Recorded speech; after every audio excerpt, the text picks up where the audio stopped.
Gente, eu sou Patrícia Deluna, eu tô na Livraria Cultura Fashion Mall com Afonso Solano. Hoje a gente vai cozinhar umas comidas de inspiração sumeriana, porque ele me contou que para criar o mundo de espadachim de carvão, ele fez muita pesquisa sobre o mundo da Suméria. Então vamos lá?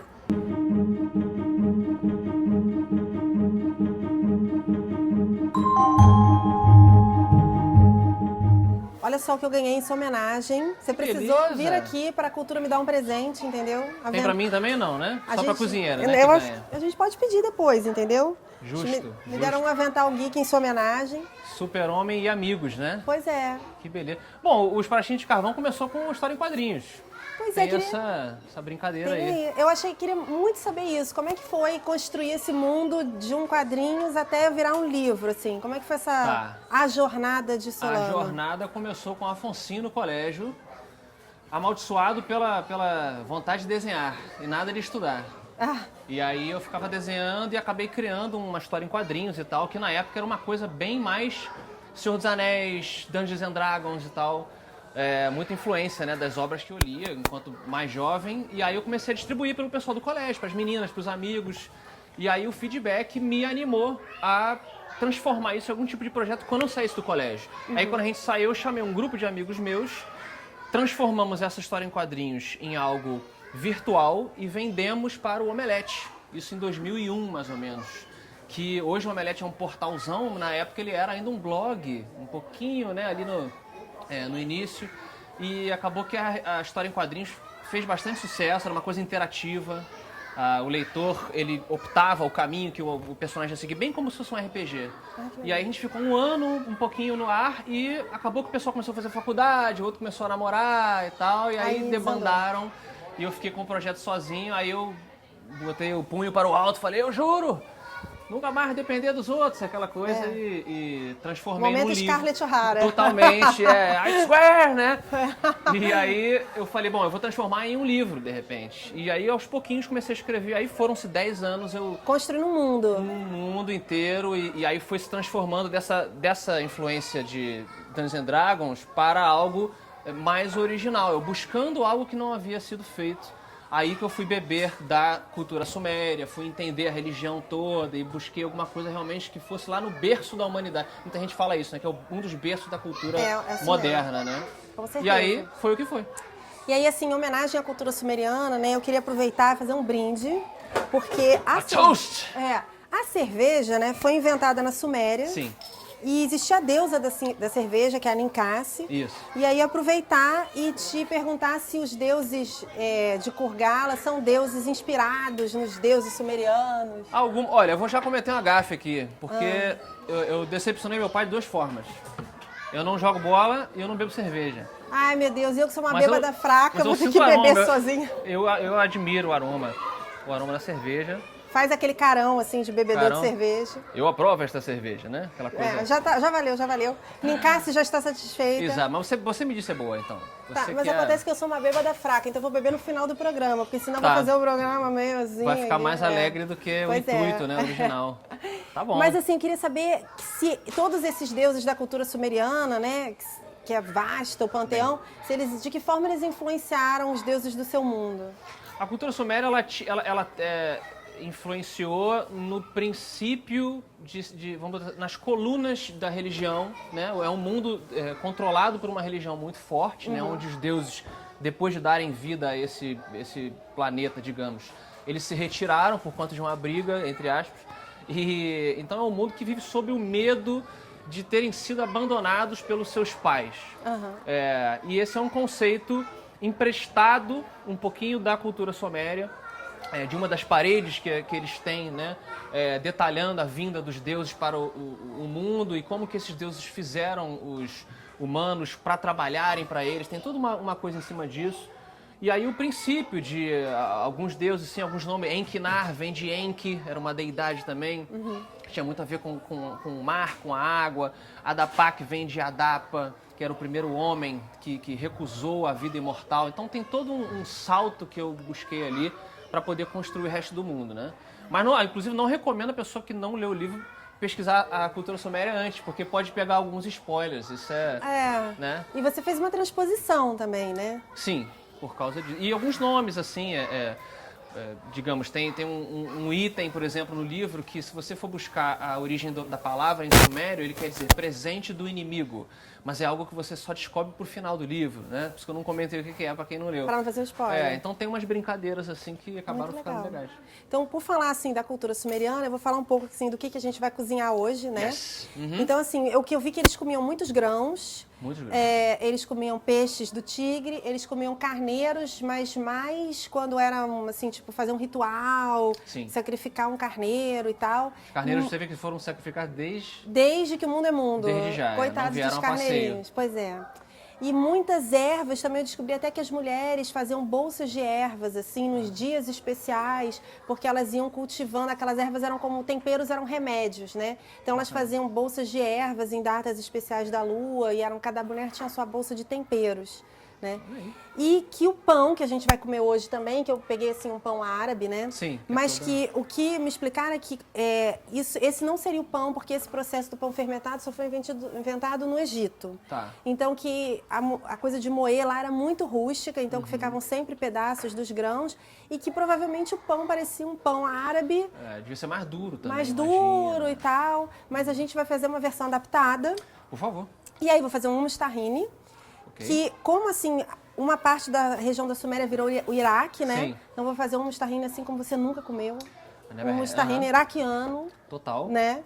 E aí depois a gente vai comer com pão e com legumes. Ok. Claro que não são os legumes da Suméria, porque minha pesquisa ainda não chegou lá e tal. Não sei quais eram os legumes da Suméria. E não se puna muito, porque a cultura suméria não é como se tivesse ficado tudo registrado.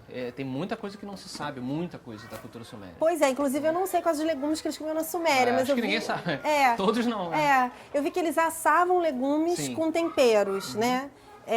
Num processo ali de barro e fogo Os e tal. fornos, né, de barro. Então a gente vai tentar comer essa mistura. Uhum. E você me disse se você acha que a Adapac ia gostar e tal. Vamos ver se a Adapac approves, né? Approves, Pois é. E enquanto eu faço aqui a mistura dos ingredientes, eu queria que você me contasse uma coisa que eu tenho muita curiosidade. Tipo assim, você e seus amiguinhos, aqueles que do desenho, vocês que montaram Matadores de Robôs Gigantes juntos, são os mesmos amigos? Somos. Um acabou saindo do projeto, mas foi parte importantíssima, né? Nós temos lá o Matando Robôs Gigantes, que começou como um podcast, para quem não ouve podcast, é um rádio online, uma rádio online. E começou como uma brincadeira, assim, da gente só gravar o nosso bate-papo. Começamos a divulgar no Orkut na época. Olha. Lançou. E acabou fazendo sucesso, creio eu, muito pela diferença de opiniões que a gente sempre buscou. Nós temos um grupo de amigos muito eclético, assim. Então, um adora rock and roll, o outro prefere samba, um adora ler, o outro detesta Senhor dos Anéis. Então, a gente, nessa brincadeira, né, acabou formando, a formação final ficou eu, o Beto Estrada e o Didi Braguinha. Temos essa disparidade. Então, tá sempre batendo boca. E sobre algum filme, algum quadrinho, algum livro, videogame. E aí acabou criando essa... Podcast para bater boca com os outros e tal. Isso. A pessoa ouve e acha, assim, simula um bate-papo com os amigos mesmo. Saiu do filme, eu achei uma porcaria. E eu adorei, achei o melhor filme que eu já vi na minha vida. Mas por que esse nome? Vocês achavam que vocês matavam robô quando vocês eram criancinha? Como é que é? Quem nunca, né? Gostaria de. Inclusive no Japão, que é fortíssimo matar robôs gigantes. Mas foi porque nós estávamos jogando videogame na casa do Roberto, muitos anos atrás. E aí o nosso amigo Cardoso, o Rodrigo Cardoso, ele estava jogando e a namorada dele ligou. Na hora que ele estava matando um chefe da fase. E aí ele não quis parar de jogar e apoiou o telefone aqui e continuou falando com ela. Só que ele estava concentrado no que ele estava fazendo. Aí ele ficou naquela coisa, sim, tal. Aí em determinada hora ela falou, você não está prestando atenção no que eu estou falando. Você está fazendo alguma coisa, o que você está fazendo? Aí ele no automático falou, eu estou matando um robô gigante. Aí ficou esse símbolo, né, da coisa que os amigos ou amigas fazem quando se reúnem e gostam de discutir muito aquelas coisas que fazem parte do imaginário delas e às vezes as pessoas de fora não entendem por que faz tanta diferença. Porque é tão importante aquilo pra você. Aí ficou matando um robô gigante. Muito legal. Então vou falar aqui o que a gente vai botar pra fazer o hummus tahine. Ok. Grão de bico, o tahine, né? Aí a gente vai botar um pouquinho de limão, alho, um pouquinho de água para ajudar a bater, que é a água do próprio grão de bico. Isso que eu ia falar, essa água aí não tá... É uma água suja está que eu própria peguei. para beber, Tipo né? assim, uma água suja que eu peguei aqui. Não Água sou... do Rio, devia ser assim, né? Dependendo Na verdade, eu sou hater do Solano. Eu trouxe ele no programa para dar água suja para ele. Uma água maculada. É. E aí depois a gente vai fazer uma gracinha assim com páprica e pinhões e tal. Então, enquanto a gente começa aqui, eu queria te perguntar uma coisa, enquanto eu vou misturando tudo, por falar em haters. Haters. Eu acho que você é assim, um gentleman na internet. Porque outro dia eu estava vendo seu Twitter e vi uma pessoa te assediando assim de uma forma descarada. É, acontece, né? Um homem. E você respondeu assim como um príncipe, sabe? E eu pensei, cara, como Botei cara... monóculo, né? É, eu falei, cara, se fosse eu ia ter um surto, ia, por favor, alguém responde por mim, bloqueia essa pessoa. E você respondeu, cara, assim, na mó vibe e tal, e acho que a pessoa até deixou de... É, tem duas formas de lidar com hater, acho que as duas melhores formas, na verdade. Uma, e não que eu acerte sempre, porque eu sou um ser humano e é um aprendizado, claro, né? Quanto mais você se expõe, mais dessas pessoas às vezes aparecem. As duas melhores formas são ignorar, acho que é a melhor maneira, ou você fazê-la em uma piada, transformá-la em uma piada, né? Então é o que eu tento fazer 50% das vezes, porque volta e meia aparece. Tem gente que é só maluca ou sem noção. Na internet é isso, né? É um portal para que todos achem que tem uma opinião e tal. Então tem gente que é simplesmente maluca, ou a pessoa que não sabe se expressar e às vezes faz uma grosseria e tal, você tem que saber também lidar. Ou tem gente que é frustrada, né? E gostaria de estar, às vezes... Gostaria de ser você. Ou estar fazendo aquele trabalho e por não conseguir, tenta desconstruir você, né? Para se sentir menos incapaz na cabeça dela. E aí você tem que entender isso e saber reagir a esse tipo de pessoa, né? Com certeza. Então agora eu vou bater aqui para fazer uma base. Agora eu vou botar limão. Oi? Já vai botar? É porque aí é mais uma água também. Aí agora eu vou botar o tahine. Tahine é o que exatamente? Pasta de girassol. É girassol, não lembrava o que era aqui. A sementinha, né? Aí, Aquela mesma que a gente dá pro hamster? não sei, nunca tive um hamster. Não? Sementinha de girassol, aquela que é tipo... Assim? É uma pasta de sementinha de girassol, mas eu nunca tive um hamster, então... Você tem hamster? Tive vários. Jura? Aham. Mas por quê? É uma obsessão com ratinhos? Meu pai, ele trabalhou muito tempo no Pantanal. Trabalhava de fazendeiro, eu vi isso. Você fazenda. chegou a morar lá na fazenda e não tal. chegou a morar. A gente ia muito pra lá nas férias e em períodos da nossa vida a gente passava com ele lá e voltava. Ficava Rio, Mato Grosso, Rio, Mato Grosso. E isso influenciou, assim, sua carreira? Pra caramba. Viver essa vida rural? Porque era essa coisa de você sair do luxo da cidade, né, do apartamento e tal, e ir pra uma fazenda na meiuca mesmo do Pantanal e que não tinha recurso de nada, né? Não tinha luz, não tinha onde você fazer xixi. Então é uma quebra, é uma coisa selvagem e você tem que entender como é que se sobrevive, entre aspas, lá, né? Queria te perguntar até assim, como é que é esse lance de você construir tantas lutas no seu mundo, né? Ele tem 2 espadas, tá? Você luta artes marciais. Eu fiz um pouco de artes marciais, fiz o Wushu do Kung Fu, né? Que legal. E sempre gostei. Acabou que eu não segui as artes marciais assim pra vida, porque eu já gostava muito de desenhar desde novo. Aí acabei focando, digamos, a minha energia em desenho, em curso, passava a tarde toda desenhando, e aí é aquela coisa, eu vou fazer arte marcial pela metade, né? Eu fiz até onde eu consegui, assim, focar a atenção, depois eu migrei pro desenho. E a influência tá por aí. Eu queria também criar um personagem principal no primeiro livro que tivesse essa coisa da luta, mas diferente dos outros heróis, ele não tivesse orgulho do que ele está fazendo. Né? A brincadeira do Adapak é que é uma coisa muito reativa. A maneira como ele aprende, é quase como se tivesse plugado aquele método na cabeça dele, e ele, na verdade, é um menino super doce, super sensível, boboca, né? Mas quando a pessoa alguém vai ameaçá-lo, é como se ligasse e ele reage dessa forma, né? Então eu queria botar esse poder enorme, ele pode, sei lá, matar, decapitar e furar 20, 30 pessoas mas ele não quer fazer aquilo e ao mesmo tempo ele é uma pessoa super doce. Isso acaba se expandindo para os próximos livros principalmente. Ele sofre com isso, né? Que é um pouco de quem faz muito arte marcial. Você acaba se tornando... Uma pessoa pacífica, né? Além de pacífica, você se torna muito reativo. Quem já fez arte marcial, ou faz até hoje, pessoalmente, cai alguma coisa, você... parece coisa... do reflexo. Parece um pouco de estereótipo, mas é verdade. Você olha para uma pessoa, você já sabe onde acertá-la, como que você pode derrubar.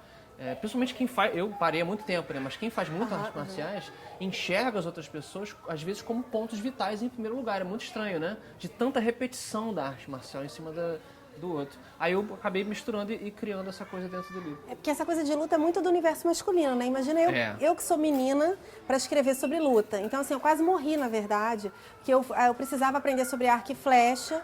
E eu conheci um ninja em São Paulo que dá aula de arquearia montada. Certo. Então, na parte da arquearia, eu até que... aquele longo, né? Aquele longo é muito bonito, e tal. A parte da arquearia até que eu fui bem, achei muito legal e tal. A parte do montado eu quase morri, entendeu? Porque você não pode segurar a rédea e tem que segurar o arco. Tem que ser assim, e tem que girar. Assim, então, né? nesse momento, o ninja me salvou. Porque eu acho que essa coisa do ato reflexo, ele viu que eu ia cair, eu, o cavalo, o arco. E aí ele me segurou e aí eu falei, eu vou preferir a aula teórica. Mas é legal, a gente acaba associando a arte marcial com uma coisa muito mais masculina. Eu concordo que existe o princípio ali enfim, do homem querer essa coisa mais de destruir, né? Existe um ímpeto, às vezes, destrutivo nos nossos hormônios, sei lá, dependendo do ângulo que você enxerga. Mas acaba que a arte marcial, ela aproveita muito mais o seu entendimento da anatomia acima da sua força. Então, tem muita mulher que, vencendo essa impressão inicial, é uma coisa de homem, descobre na arte marcial uma forma de Um esporte, quase. Um esporte, uma maneira de ganhar poder como ela nunca imaginava, entendeu? Você ser capaz de derrubar uma pessoa, até um homem, vamos botar em termos sexistas, você é capaz de derrubar um homem 2 vezes maior que você, seja você uma mulher ou um homem magro, entendeu? Mais fraco, te dá uma sensação de segurança muito interessante. Né? Vendo pra esse lado, eu já tô até com vontade de... É muito legal, cara. Tem várias artes que pregam muito mais esse lado aliás, a técnica, né, vem da raiz da arte marcial. Então, bacana escolher uma que tem a ver mais com isso. Vou pensar no seu caso. Acho que eu sou muito estabanada, entendeu? Mas, enfim, vou pensar. Agora eu vou ligar aqui o liquidificador. Faz o... É uma culinária marcial aqui no momento, em homenagem ao mundo de Kurgala, entendeu? E até assim, eu conheci umas pessoas que até vou agradecer, que é a Juliana Marraste, a Blanca Anauá, que elas são parte de uma tradição... Ai, se eu falei o nome errado, me desculpe. Elas fazem parte de uma tradição que resgata os ritos sumerianos. Olha aí. Né? E aí, entre outros ritos e tal. E aí elas me passaram todas as informações de culinária. E elas me falaram que eles comiam muitos grãos com peixes, assim, que vinham do rio Tigre. Do Rio Tigre, Pois é, mas aqui eu não sei quais são esses peixes. Então a gente vai ter que comer Vem do Rio Maracanã. Rio Maracanã, pois é. Aqui o momento liquidificador da Suméria, que eu trouxe em homenagem ao Solano e tal. Momento... E aí agora...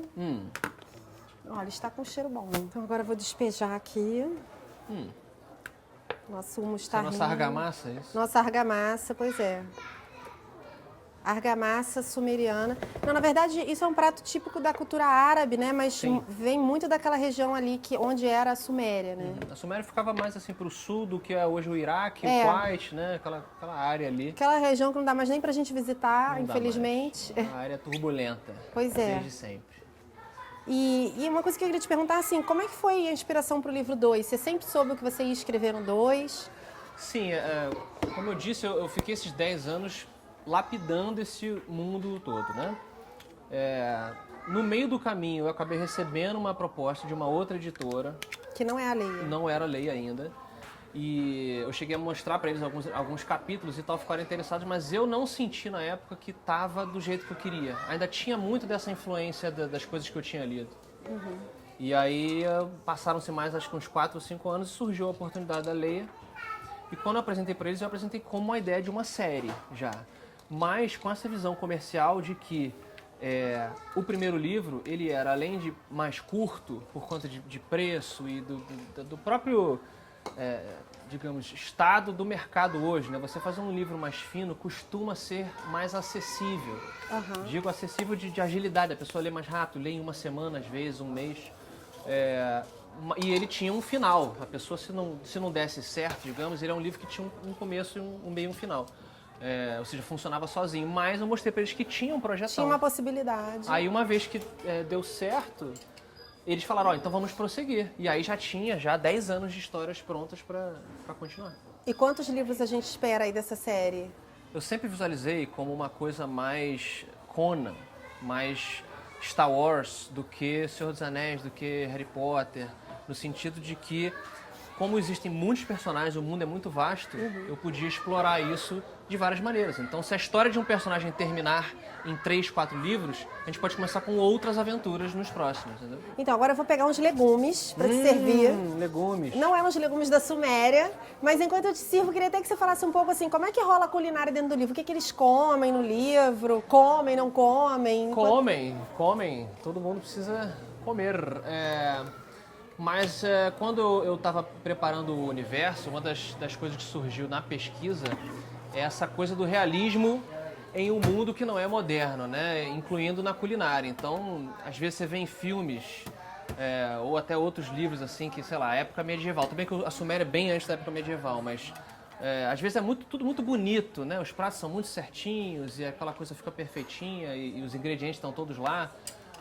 Quando na verdade não era assim. A comida normalmente não era bonita e o aspecto provavelmente não era saborosa. Provavelmente não era saborosa, essa coisa de carregar no tempero, era o que eles realmente faziam, principalmente quando se trata do popular, né? Que era carregar no tempero, né? Então era bem rústico, da mesma maneira que a gente está fazendo aqui. Aí aqui, acho que... Olha, você pode... Eu faço um burrito? Você faz um burrito.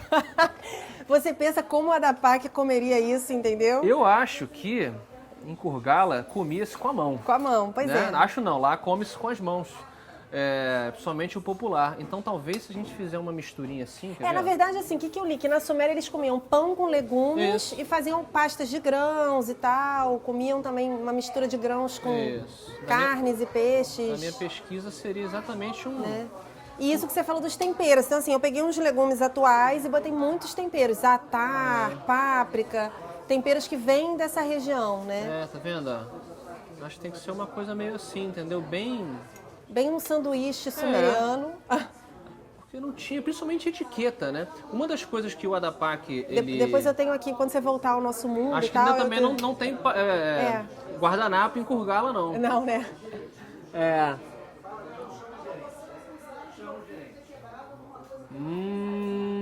Você acha que o Adapak comeria isso? Comeria. Conta aí mais como é que era a comida de Kurgala. Olha, casa.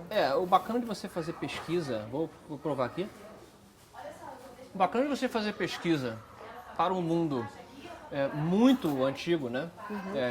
E extrapolar para algo fantasioso, é você reter da realidade. Por mais que seu mundo seja super maluco, você tem que manter ele, ou ao menos assim eu achei, dentro de certos fundamentos. E os fundamentos do mundo antigo, principalmente da Suméria, era dessa coisa muito rústica. Então, a pessoa não tinha realmente prato e talher, na maioria das vezes, principalmente no popular. Era com a mão mesmo e normalmente não era bonita a comida, né? Como a gente falou, a cor de repente não era aquela coisa bonita. E o Adapak sente isso. Ele tendo sido criado na casa de um deus, onde tudo é acessível, tudo é rápido. Ele explica no livro como as coisas são feitas muito por alto, assim. Uma coisa que aos olhos da população é mágica. Quando ele sai para o mundo pela primeira vez, ele sofre esse choque. Tipo, aqui as coisas têm que ser feitas, nada sai prontinho, né? Então não deixa de ser um pouco do paralelo. Você acaba, quando você escreve, você puxa da sua vida, né? Como você também sabe enquanto escritora. Esse paralelo de quando eu era criança, sair da cidade grande e viver no Pantanal com o meu pai. E era exatamente isso. Aqui não tem luz. Nossa, exatamente, né? Não tem recurso. Tudo é mais difícil, você tem que ver a pessoa pegar, matar o bicho. Exatamente. A gente via você matar o animal e todo o preparo dele. E isso acaba te dando uma noção muito mais até respeitosa da coisa também. Claro. Entendeu? E isso acaba caindo no livro. O Adapak entendendo como que as coisas funcionam sem os recursos dos deuses, né? Isso é bacana. Então, eu tenho várias outras perguntas e temos outra receita sumeriana para fazer. Então, eu vou deixar para o próximo episódio, né? Aí depois a galera de casa pode fazer um jantarzinho sumeriano em casa e tal. Chama meus amigos, a família. Chama os amigos, a família e tal. Que será que tem música sumeriana na internet para baixar? Tem instrumentos de corda, semelhantes a harpas, alguns violões. Mas é difícil saber como eram exatamente, porque sobrou pouca coisa pra gente reconstruir. Tem umas imagens, assim, já tentaram fazer uns instrumentos. Contrata umas dançarinas e tal, que dançam em ritos tribais. Dançarinos também, pra agradar todo mundo. Total. Seu jantar sumério. Então, até o próximo do Livro ao Prato, onde a gente vai continuar conversando sobre isso. Ok. Então, no próximo episódio do Livro ao Prato, a gente vai continuar conversando com Afonso Solano e vai fazer outra receita sumeriana, com muitos trigos e peixe, coisas exóticas, né? Então, eu espero vocês no próximo do Livro ao Prato.